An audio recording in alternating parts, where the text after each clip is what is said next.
నమస్కారం, NS news కి స్వాగతం. నా పేరు ఉషా. ముందుగా ముఖ్యాంశాలు. జిల్లా కేంద్రంలోని ఎస్పీ క్యాంపు కార్యాలయ కుటుంబ సభ్యులతో కలిసి హోలీ వేడుకల్లో పాల్గొన్న ఎస్పీ సన్ప్రీత్ సింగ్ రంగులు చల్లుతూ డప్పు చెప్పులతో నృత్యాలు చేసిన ఎస్పీ, డీఎస్పీ, పోలీసులు జిల్లా ప్రజలందరికీ హోలీ శుభాకాంక్షలు తెలియజేసి ప్రశాంత వాతావరణంలో ఎవరికీ ఇబ్బంది కలగకుండా హోలీ వేడుకలు జరుపుకోవాలని ఎస్పీ సూచించారు.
హోలీ పండుగ ఇది బేసికలీగా అది ఫెస్టివల్ ఆఫ్ కలర్స్ అనేది ఉన్నది.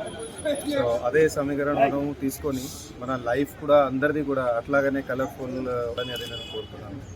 మీరందరికీ, మీడియా మిత్రులకి, అందరికీ కూడా హోలీ శుభాకాంక్షలు. అల్లరి చేయకుండా మీ ఫ్యామిలీ మెంబర్స్, ఫ్రెండ్స్తో అట్లా సరిపోయి మహిళలు అది మా రిక్వెస్ట్. కుటుంబంలో మీరు మనకి అవే వాడుకొని సెలబ్రేట్ చేయాలి. అందరికీ కూడా మనకి